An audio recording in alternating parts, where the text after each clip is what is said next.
1 Pedro 1, 14 ao 20. Como filhos obedientes, não se deixem amoldar pelos maus desejos de outrora, quando viviam na ignorância. Mas, assim como é santo aquele que os chamou, sejam santos vocês também em tudo o que fizerem. Pois está escrito: sejam santos, porque eu sou santo. Uma vez que vocês chamam Pai aquele que julga imparcialmente as obras de cada um, portem-se com temor durante a jornada terrena de vocês. Pois vocês sabem que não foi por meio de coisas perecíveis como prata ou ouro que vocês foram redimidos de sua maneira vazia de viver, que lhes foi transmitida por seus antepassados, mas pelo precioso sangue de Cristo, como de um cordeiro sem mancha e sem defeito, conhecido antes da criação do mundo, revelado nestes últimos tempos em favor de vocês. Amém.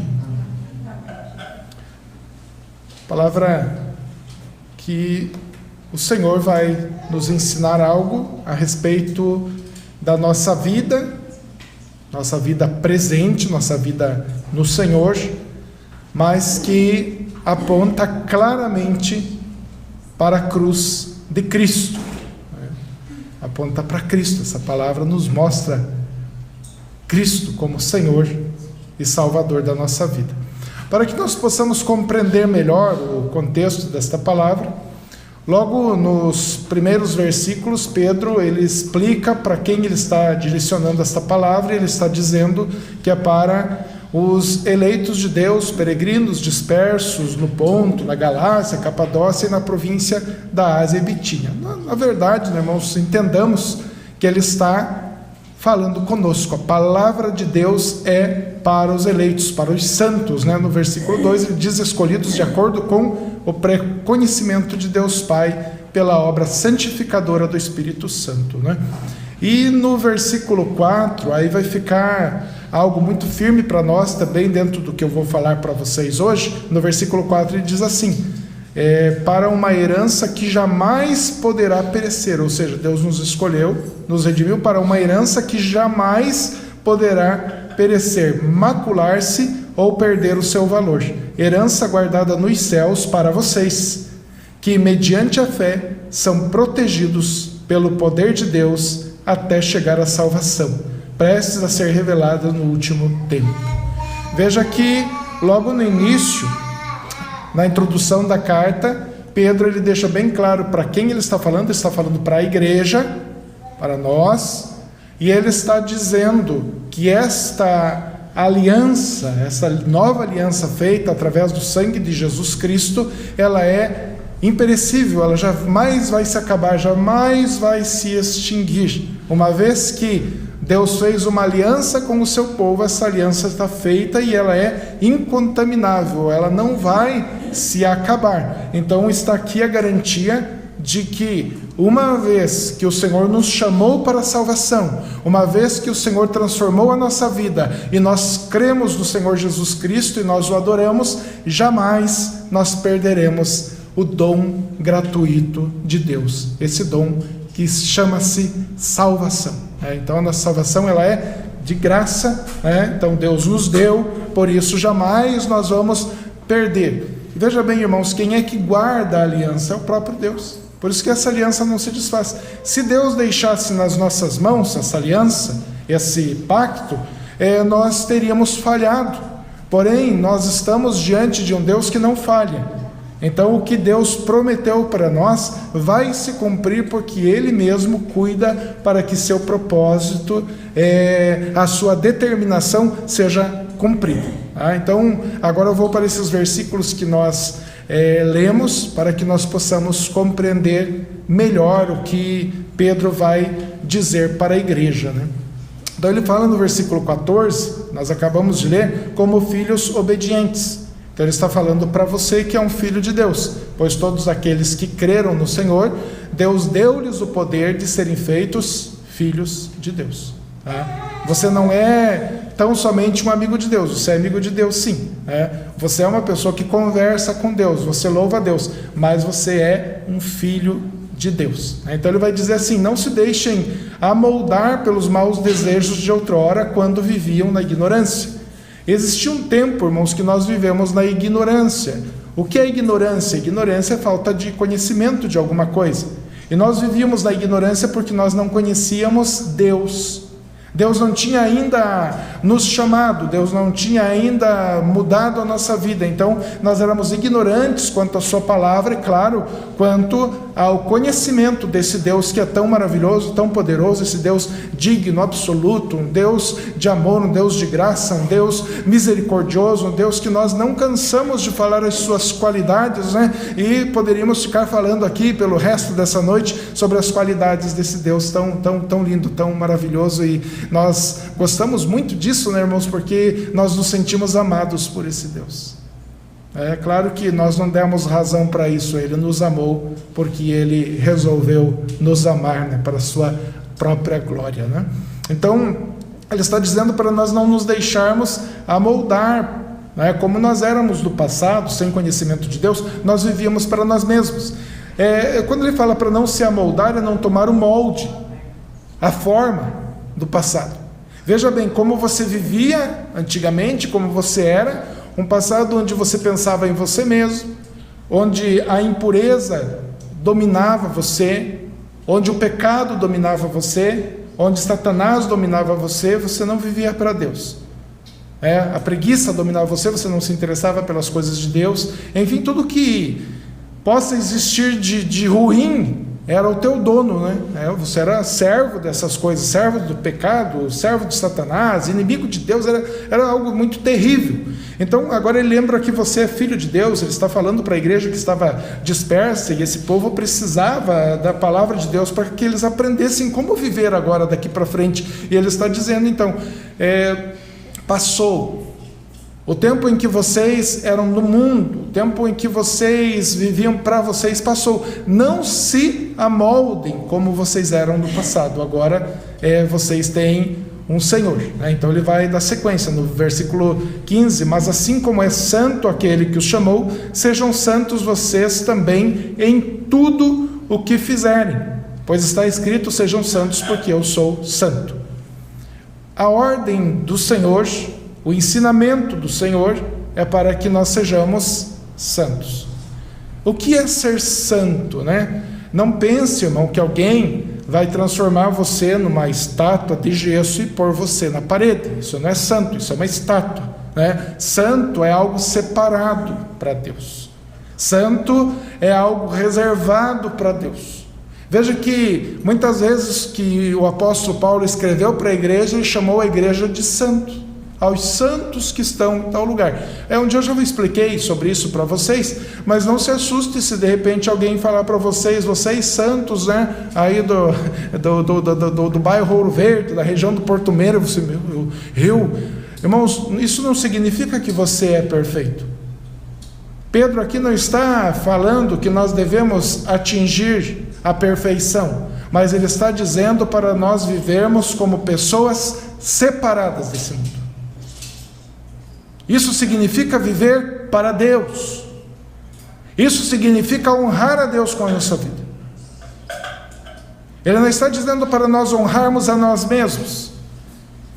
Ele não está dizendo para nós invadirmos e tomarmos este mundo. Não. Ele está dizendo para nós sermos um povo separado para Deus.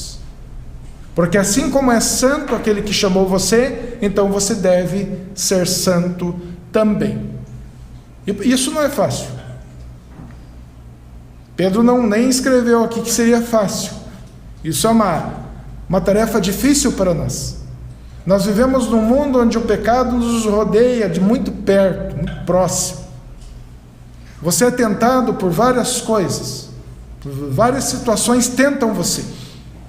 Em muitas situações, se não fosse o Senhor Jesus Cristo segurar você, Ele sendo o Senhor da tua vida, se não fosse o Senhor Jesus Cristo agir, você teria caído, e você já estaria morto. Mas acontece que Jesus Cristo, o Senhor da nossa vida, Ele nos preserva, Ele cuida de nós. É bem verdade que às vezes nós pecamos contra Deus. É bem verdade que muitas vezes nós esquecemos dessa palavra. É bem verdade que muitas vezes nós não damos crédito à palavra de Deus, não damos ouvidos à pregação. E aí o que acontece? Nós nos distanciamos. E quando nós nos distanciamos de Deus, a consequência é óbvia. Nós passamos a nos esfriar. Nós passamos a viver para nós novamente. Nós começamos a tomar uma forma desse mundo. Então esta palavra nos exorta para que nós olhemos para Deus, que é santo, e nós vivamos também em santidade. No versículo 17 ele diz: uma vez que vocês chamam Pai aquele que julga imparcialmente as obras de cada um, portem-se com temor durante a jornada terrena de vocês. Ele está dizendo aqui, irmãos, que esse Deus que nós chamamos de Pai, Ele julga com imparcialidade, ou seja, Ele é justo. Aqui aparece mais uma característica de Deus: Ele é justo. E sendo Deus justo e conhecendo cada um de nós, Ele sabe a cada segundo que nós vivemos, Ele conhece cada segundo que nós vemos, Ele conhece os pensamentos, Ele conhece as nossas atitudes. Onde nós estivermos, Deus está ali. Nós não temos como enganar a Deus, não temos como disfarçar. Deus, Ele está conosco em cada momento da nossa vida. Isso é maravilhoso, pois sabemos que Ele cuida de nós, Ele nos protege. Mas em contrapartida, essa palavra está dizendo que Deus, Ele julga. Então é para nós andarmos de acordo com o nosso Pai. Nosso Pai. Nós chamamos Deus de Pai. Se nós chamamos Deus de Pai, então nós devemos honrar, glorificar a Deus com a nossa vida. Como eu posso chamar de Pai um Deus absolutamente santo, tão glorioso, tão generoso, tão maravilhoso, tão amoroso, e eu não tentar me parecer com Ele? Nós somos adotados por Deus, agora nós somos filhos de Deus e devemos andar com Deus e viver para Deus. Agora isso não significa, irmãos, vamos pensar bem, isso não significa que o fato de você andar com Deus, o fato de você ser santo, ou seja, se separar, sair desse mundo pecaminoso, honrar a Deus, amar a Deus, viver para Deus, isso não significa que seja isso aqui que te salva. Presta bem atenção, a tua santidade, o fato de você viver para Deus, o fato de você honrar a Deus como Pai, não é isso que vai salvar você. Até porque você não consegue fazer isso com perfeição. Não é esta santidade que vai te salvar. Não é o fato de você honrar a Deus que vai te salvar. Não é o fato agora de você deixar aquelas práticas terríveis que você cometia antes que você vai ser salvo. Não é por isso. Pedro ele está dando uma outra explicação aqui.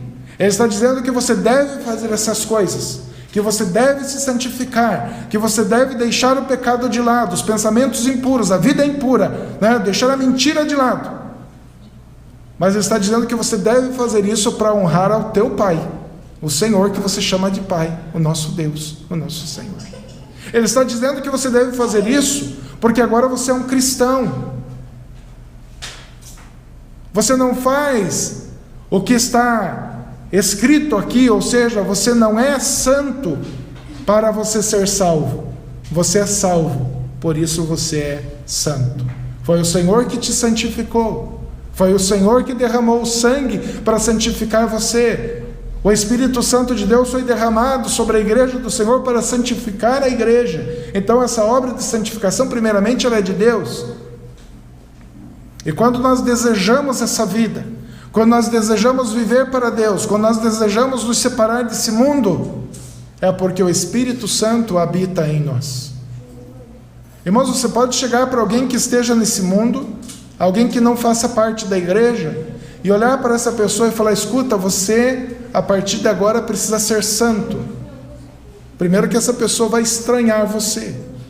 Ela não sabe exatamente o que é o conceito de santo, segundo a palavra de Deus. Outra coisa, ela não vai ver razão nenhuma para que ela seja santa, porque ela está nesse mundo, então por que ela seria santa? E se ela tiver alguma razão, ela vai imaginar Que você está dizendo para ela ser santa para quê? Para que ela seja salva. Porque esse mundo, irmãos, não entende a salvação pela graça de Deus. O mundo não entende a salvação através da morte de Jesus Cristo. O mundo ainda entende que para ser salvo, uma pessoa tem que ser boa. Veja bem como as pessoas tentam mostrar que são boas. Como pessoas olham para você e tentam dizer o que elas fizeram de bom. Como essas pessoas tentam olhar até para nós como igreja de Cristo, elas falam, não, eu sou uma pessoa boa, eu ajudo os pobres, eu faço isso, eu faço aquele outro. Eles podem dar uma lista para você. Isso chama-se justiça própria. Uma pessoa que acha que ela pode se salvar, uma pessoa que acha que as suas obras podem salvá-la, é uma pessoa que está dizendo, eu tenho justiça própria, eu sou justo o suficiente para ser salvo. Ou seja, eu não preciso de Cristo.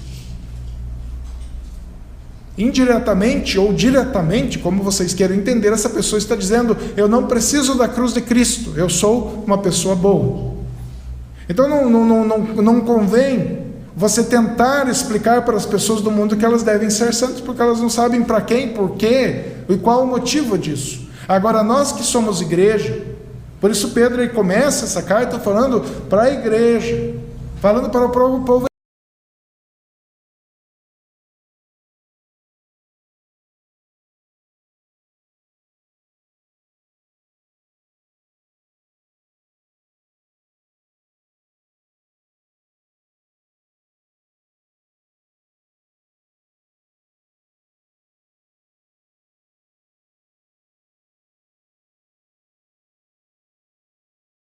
Eleito de Deus, o povo escolhido de Deus, o povo que tem uma aliança com Deus. Ele está dizendo que vocês conseguem viver, não perfeitamente, irmãos, não perfeitamente, mas nós conseguimos lutar para ser santos, nós conseguimos dominar o pecado, nós conseguimos sim, porque o Espírito Santo de Deus habita em nós. Então é possível para a igreja viver em santificação, não perfeita. Deus aceita a nossa santidade imperfeita, por quê? Porque Jesus Cristo, que é perfeito, Ele nos representa diante de Deus. Nós somos salvos porque Jesus é perfeito, nós somos salvos porque Jesus é absolutamente santo e Ele está intercedendo por nós diante de Deus.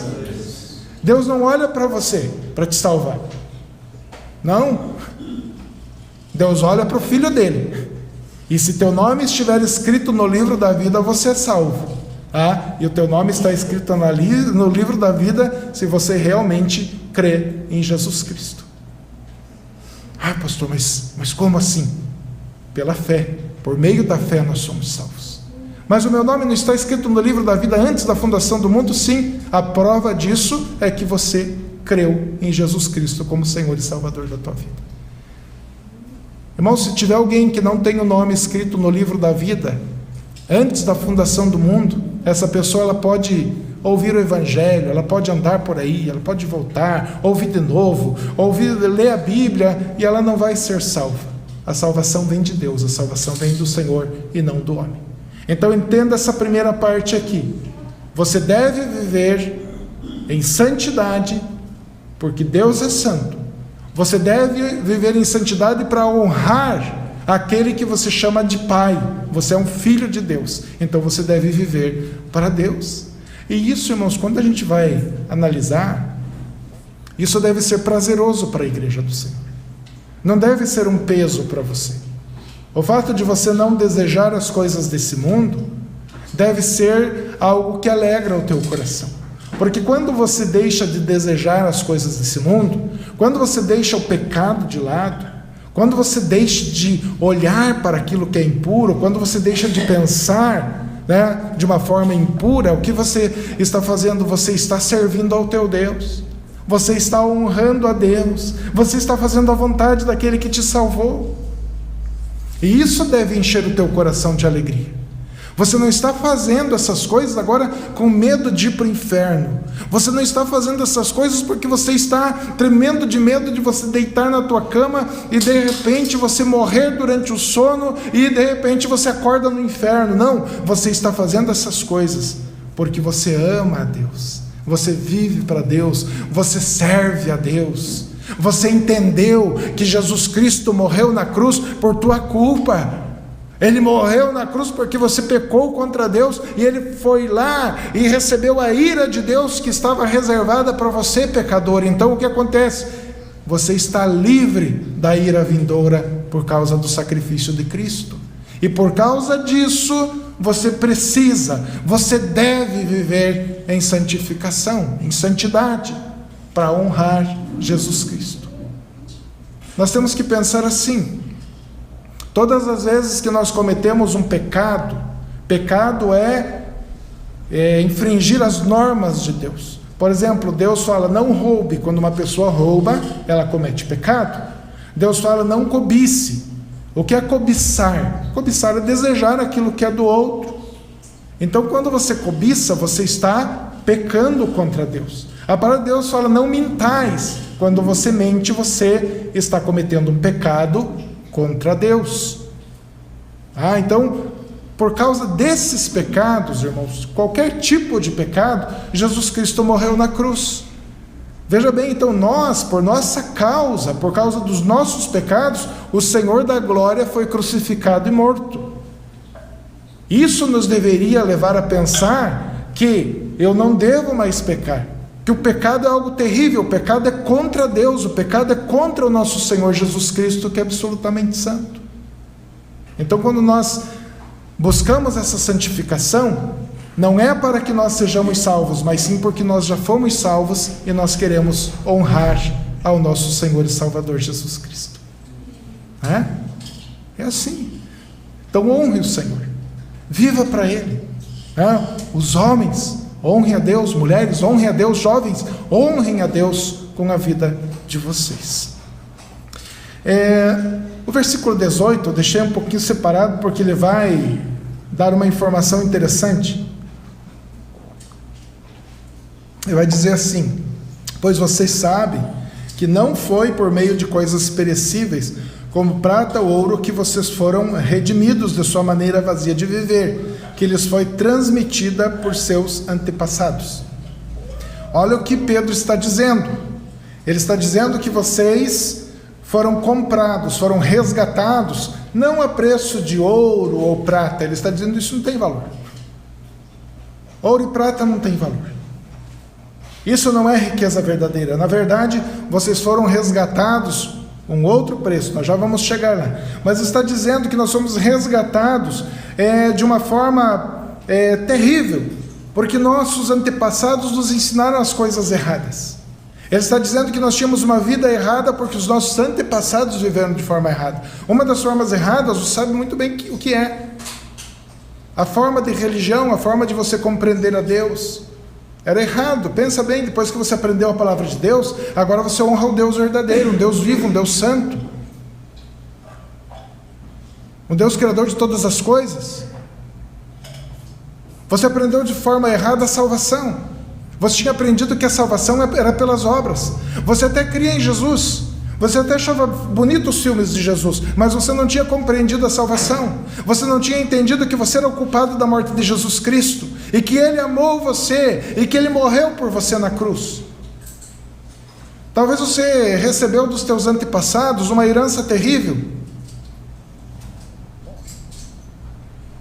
Tem tradução que fala dos seus pais. Muitos pais causam danos aos seus filhos. Como assim? A maneira de falar, a maneira de ensinar. Nós acabamos guardando coisas que nós recebemos, são coisas terríveis.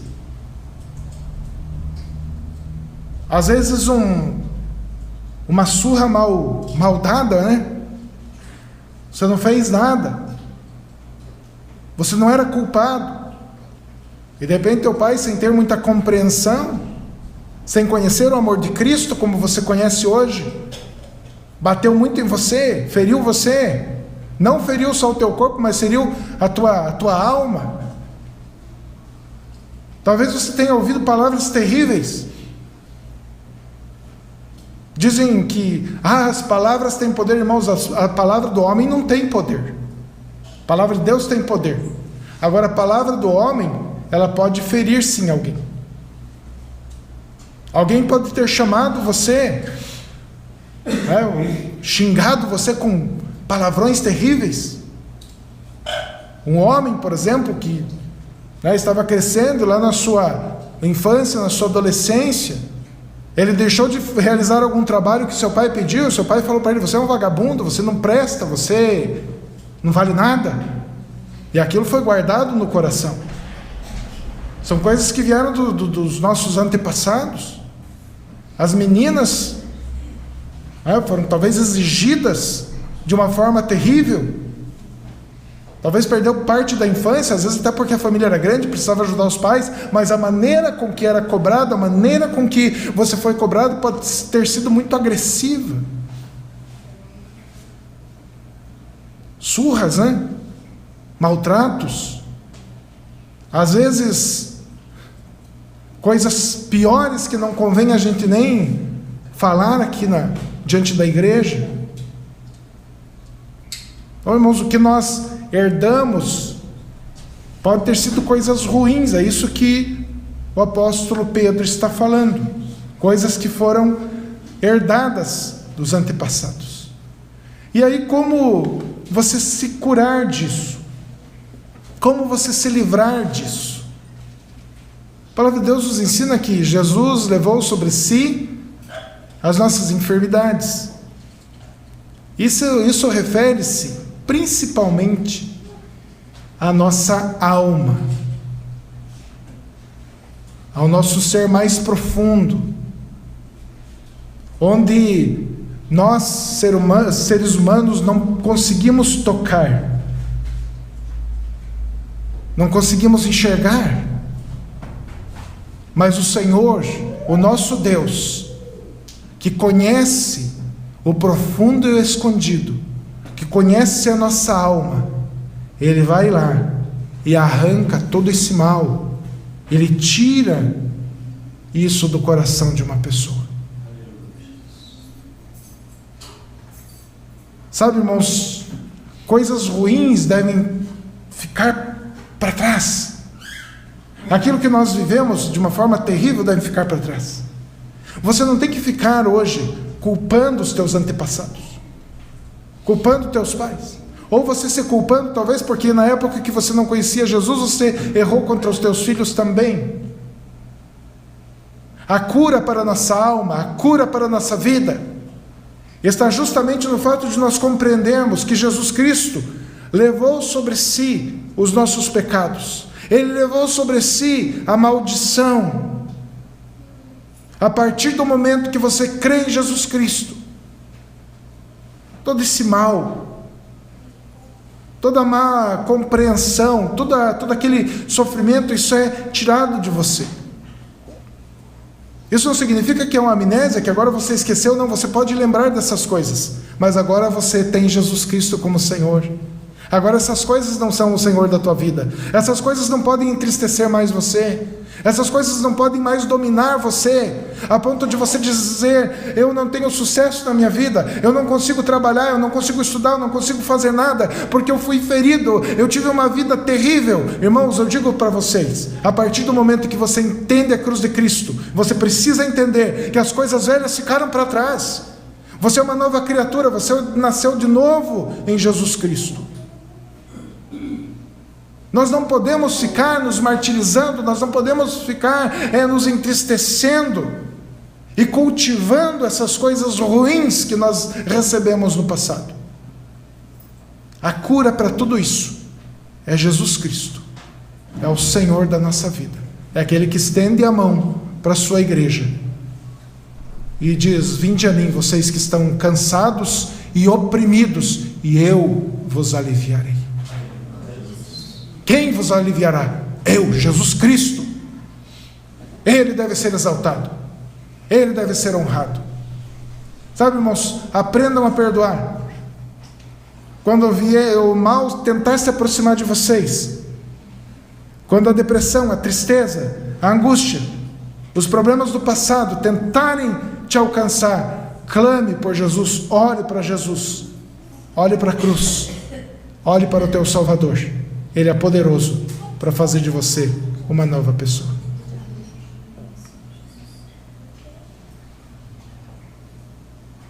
Jesus é bom. E Ele nos conhece. Ele chama cada um de nós pelo nome.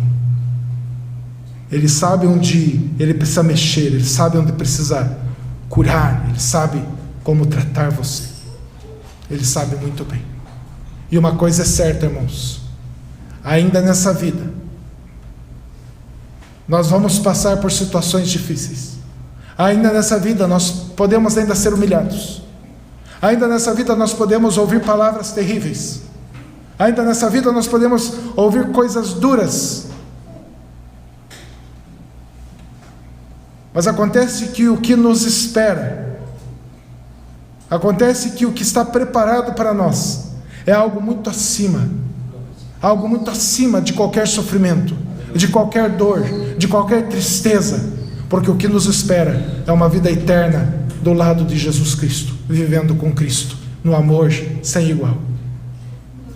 Nós devemos nos alegrar, irmãos, não somente quando nós recebemos algo do Senhor aqui, isso é bom receber algo do Senhor aqui, mas nós devemos nos alegrar principalmente porque o nosso nome está escrito no livro da vida, e isso ninguém rouba, ninguém apaga o teu nome de lá, ninguém tira o teu nome de lá, porque é Jesus Cristo, o nosso Senhor, que está nos guardando. Ele deu a vida por você, Ele morreu na cruz por você, então isso significa que Ele te ama, e se Jesus te ama, você é amado de verdade, com amor puro, santo, verdadeiro e incondicional. Olha, irmãos, é duro falar isso para a igreja, mas por incrível que pareça, aquele que é amado por Jesus, aquele que faz parte da igreja de Jesus, faça o que fizer, apronte o que aprontar, ele vai continuar sendo amado por Jesus Cristo. Então, pastor, eu posso aprontar, posso fazer o que quiser? Não, porque está escrito aqui, seja santo, porque o Senhor é santo. O que eu quero dizer é que, mesmo que você erre, mesmo que um dia na tua vida você caia no pecado, Jesus não vai deixar de amar você. O que Ele vai fazer? Ele vai corrigir você e trazer de volta. A correção pode custar caro, a correção pode doer, mas que Ele vai te trazer de volta, Ele vai te trazer de volta, porque Ele pagou um preço pela tua vida já. Você já é dele, Ele é o teu Senhor. Vamos em frente. Agora vem a causa de tudo, a maior maravilha que se possa conhecer. Ele diz que nós não fomos comprados então por algo que perece. A tua vida não vale ouro, a tua vida não tem valor de prata.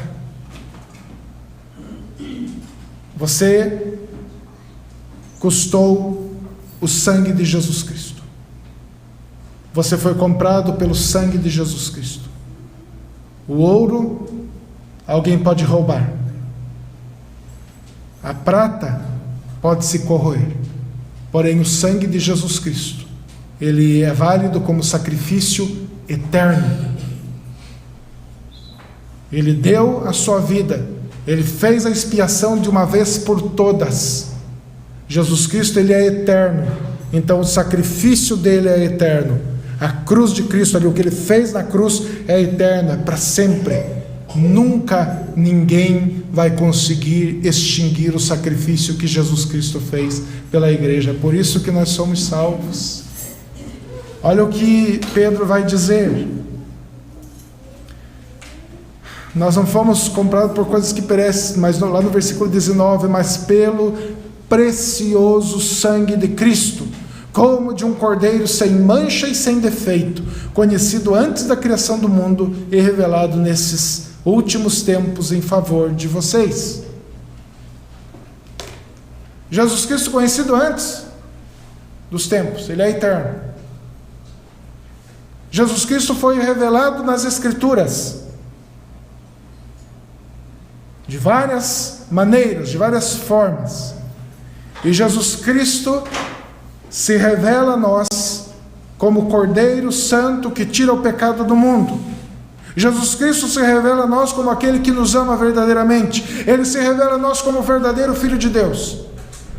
Ele se revela a nós como um Cristo que nos ama de verdade, como um Cristo que vai para a cruz sem reclamar, como um Cristo que vai para a cruz como uma ovelha muda vai ao matadouro. Assim foi Cristo na cruz pelo seu povo. pela sua igreja. Irmãos, isso para nós é maravilhoso. Isso nos devia levar a uma adoração constante. Isso nos devia levar a deixar todo esse mundo de lado. Todas as mágoas, todos os problemas, todas as dificuldades que nós já tivemos em nossa vida. E olharmos somente para Cristo, o autor e consumador da nossa fé. Aquele que era, que é e que há de vir. Nós não estamos cultuando uma pessoa qualquer.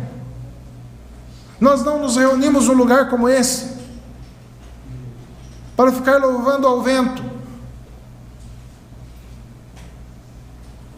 Nós não estamos reunidos aqui para louvar um Deus impotente de fazer alguma coisa por nós. Nós estamos aqui para louvar e engrandecer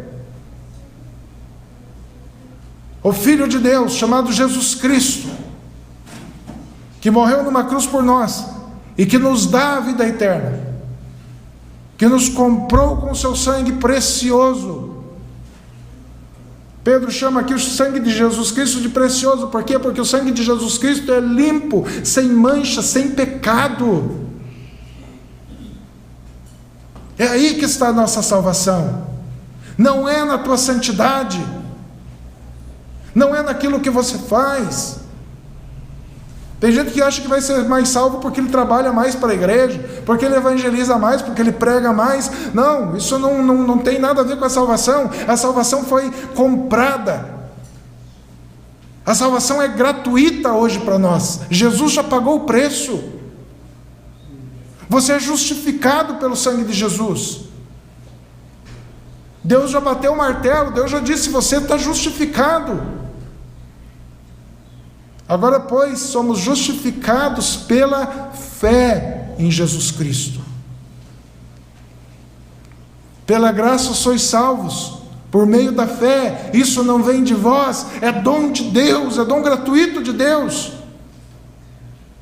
Claro, irmãos, gratuito para nós, porque basta nós crermos em Jesus. Quem pagou o preço alto foi Jesus. A nossa alma para Jesus não foi gratuita, não foi de graça. Nós somos um povo dado por Deus para Jesus Cristo. Porém, Jesus Cristo tinha que nos resgatar, tinha que nos purificar, porque no céu não entra pecado, no céu não entra imundícia, no céu não entra prostituição. Então Jesus Cristo vem e tem uma vida santa, pura, absolutamente santa, e Ele morre na cruz em nosso lugar. E agora Deus pega a justiça de Cristo, a santidade de Cristo, e Ele dá para nós. Ele acredita em nossa vida e declara você justificado, Ele declara você santificado, Ele declara você salvo.